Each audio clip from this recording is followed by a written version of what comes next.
There's a huge epidemic in chess right now. More and more players are refusing to put pawns in the center. They're breaking opening principles. And here's the worst part. If you're watching this video, it means probably you play principled openings. You take the center, you develop properly and all that, and yet you're somehow not winning, which is insane. In the previous video, I talked about punishing slow development. This video is different. It is on punishing passive play. And to answer that, we're going to look at one of the greatest chess games ever played. I'm deliberately choosing a very high level game here, not because you need to play like a grandmaster to use these ideas, but because if the method I'm teaching works against masters, it will absolutely work against your opponents. So we'll fast forward the opening and jump to the position after 17 moves, because this position is exactly the problem we are trying to solve. Obviously, white is better, although not by a lot.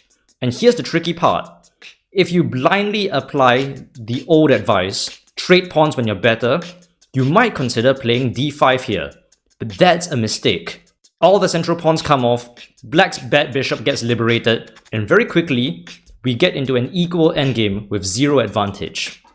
What you need to understand is the nature of your advantage. When your opponent plays passively, your advantage is your better center, and your opponent's disadvantage is their pawns, because they are blocking the rooks and bishop. So you should not trade pawns. Instead, enjoy your superior maneuverability. And that means you should not rush. Play patiently, and your space advantage will reveal itself. Let me show you that on the board. White played rook to d1, a patient move. And notice the difference. When black develops their rook, it does not look nearly as impressive. Black cannot push c5 freely because of d5 and the hanging b7 pawn. Already in this one move, white has a useful improvement and black doesn't really have an equivalent one. And then white lifts the rook to e5. How is black going to match that? There is no counterpart like rook to c4, if that were even possible, to match white. This is the space advantage speaking for itself. Instead, black played b6 to support c5. White went with h4, and black had to stop the attack by playing h5 himself. But look at the imbalance this creates. The g5 square is now weakened, and white can use it. The g4 square may also be weakened, but black cannot use it as effectively. Despite h4 and h5 appearing symmetrical, these moves favor white. Again, thanks to the space advantage. And continuing, knowing that black has no useful moves, white keeps it really slow. g3, knight e2, then knight f4. Spending 3 whole moves just to improve the knight by 1 rank. But it doesn't matter. Black couldn't do anything productive in the meantime. It may take 3 moves, but white has time. Black does not even have the option to spend a few moves to make any small improvement to the position. And it continues. White places the queen on a useful diagonal, black cannot do the same. Then rook to g5. And again, black found no good alternative other than overprotecting g6. This is the key thing to notice throughout the position. Everything white can do to improve their position, black has no equivalently powerful move in response. There is no mirror maneuver, no matching plan to keep up.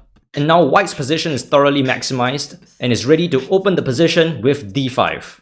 Pawn takes, and here you don't want to take with the pawn, because black can close up the position of e5. The diagonal is shut, as is the d-file.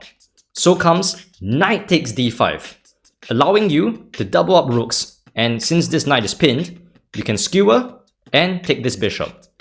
Black tried one last trick to deflect white's rook from the defense of the other, but simply king to g2, and black has no way of dealing with the hanging rook, the hanging queen, and the threat of rook to d6.